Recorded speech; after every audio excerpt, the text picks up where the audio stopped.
Nearly knocking off time now. Mate, all you hardcores out there, how you doing? Some videos today, haven't you? Well, we're soon clawing them in, aren't we, before 31st of May. I think this is video number 17 or something. I think there's about 20 done. There's only 3 done up members and 20 YouTube.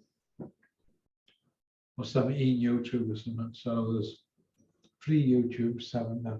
Another 10 videos to do. What date we're on? 10 videos in 6 days. 5 days from tomorrow, 2 a day. That's not bad, is it? Right. I just want to go through a few things here. A few things that I've jotted down in my lunch break. Savannah Marshall against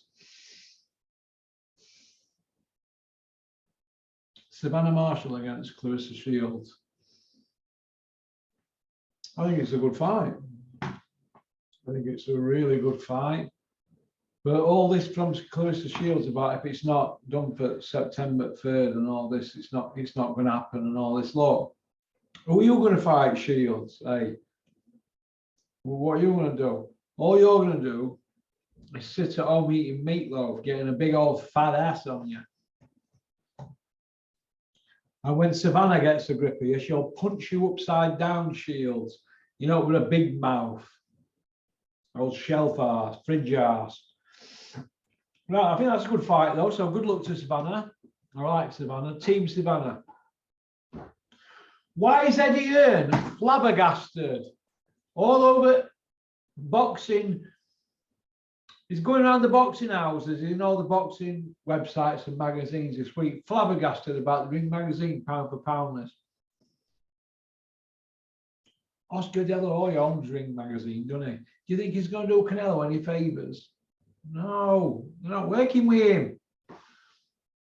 Look, Eddie, how can you put a guy who's been banned for drugs as the #1 guy in the sport? You can't do that, Eddie. You can't do that.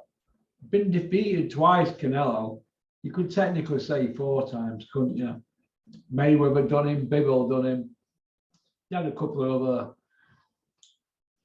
He's had dodgy decisions on it. He's had a lot of luck, but he can fight, but he's not. You know, he's matched, didn't he? They got Kovalev at right time, and really, you weren't doing that brilliant in that fight. Look, the way I see it is this with Canelo, right? He's a convicted drug cheat. He invented a division at 155 pounds. He made all the 160 guys fighting at 155 for a middleweight belt. So technically, he came up from 154 to 155. He only came up a pound, and he's dictating weight divisions. Could you imagine that?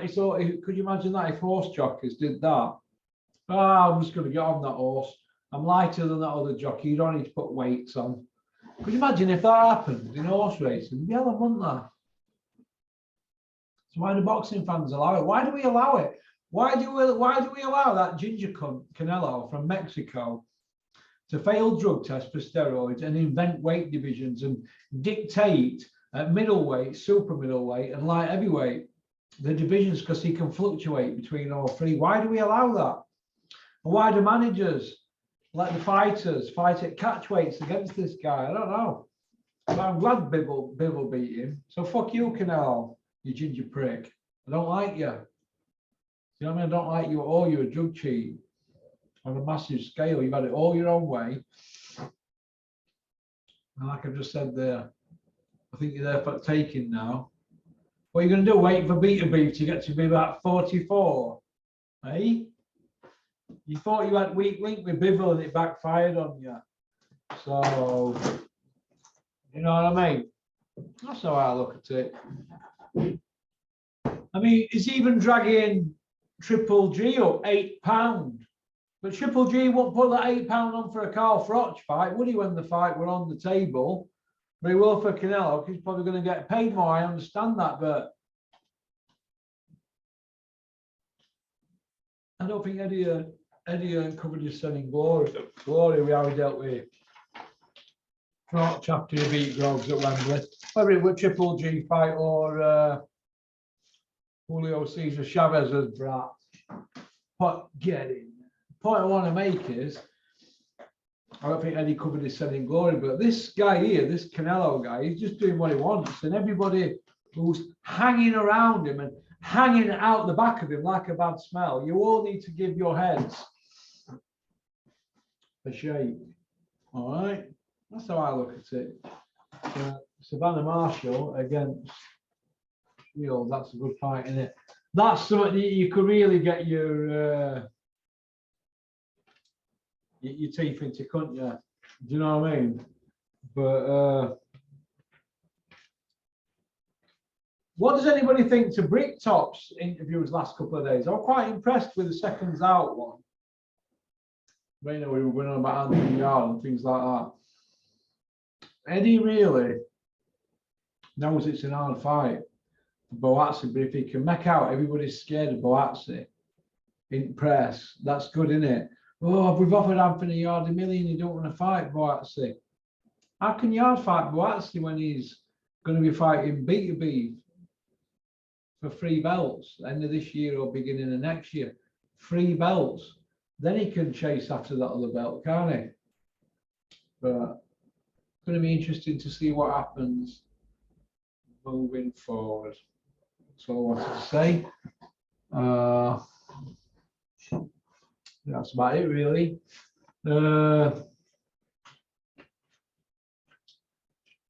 Clinton Woods has got a. He probably sold it now because I think Steve Wellings were interested in it. 500 quid for the exact gloves that he fought Glenn Johnson in. 6th of Feb 2004. I think he might have lost that one. I'm not sure. Let me just have a check. Because he went 1-1 and 1 with Glenn Johnson, didn't he? I think he lost. I think that was the first one. Clinton Woods boxer. Well, Clinton's selling the actual Grant gloves in a framed thing. The actual gloves, the original gloves from a world title fight. It's not some that they've put in. They're the actual original ones. And he's doing it to get some stuff for his gym. So if anybody's interested, go on to Clinton Woods Twitter and get in touch with him. But I think Steve Wellings has bought it. So, but it's good value. Nick Manners is telling me good value. I remember. I've got a big box thing downstairs, but it's a frame one. I'm rocking it. But I remember Dennis buying an Atten one, and they weren't the original gloves, and that was 400 quid. So.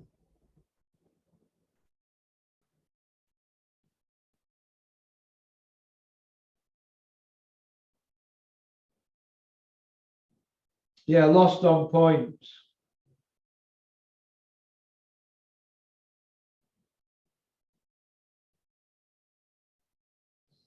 Let me just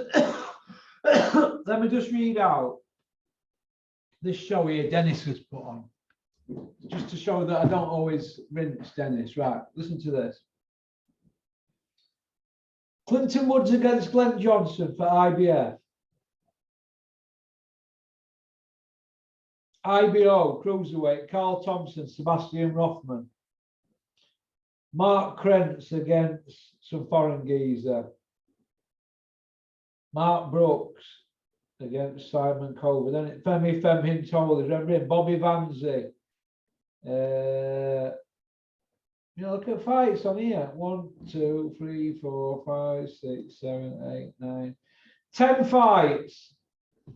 18 year and 4 months ago. So just over 18 months ago, look at that show there. Dennis has put on. You don't want me to just read out what he's just put on now, do you? Exactly. So has boxing changed in 18 years? Yeah, it has. As promoters, mentality's changed.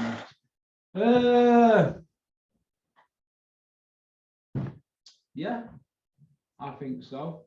I think so. I think all promoters want to do now is get money in. And look at the fights that are getting made at the British Boxing Board of Control of late. Just look at the fights. Look at the state of them. I mean, some of them,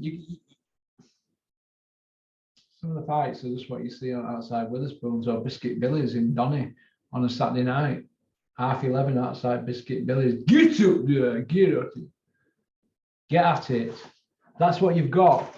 And that's my opinion. But it is what it is. But so if Clinton hasn't sold that to Steve Bellins, I think that's a good investment for something like that. So okie dokie. So peace out. All right, don't forget to like and subscribe and leave a comment. Thank you very much to all those people that emailed as well this morning and want to come on. There's a waiting list. But when you do come on my channel, it's my rules. So if you don't want to get banned, don't be sending me text messages calling me this or that or trying to dictate to me. Rush, you need to this, rush, you need to that. I'll do what I want with this channel. All right, and nobody's going to stop me. I make all the decisions, me. All of them. Nearly all of them. But okie dokie. All right. Peace out.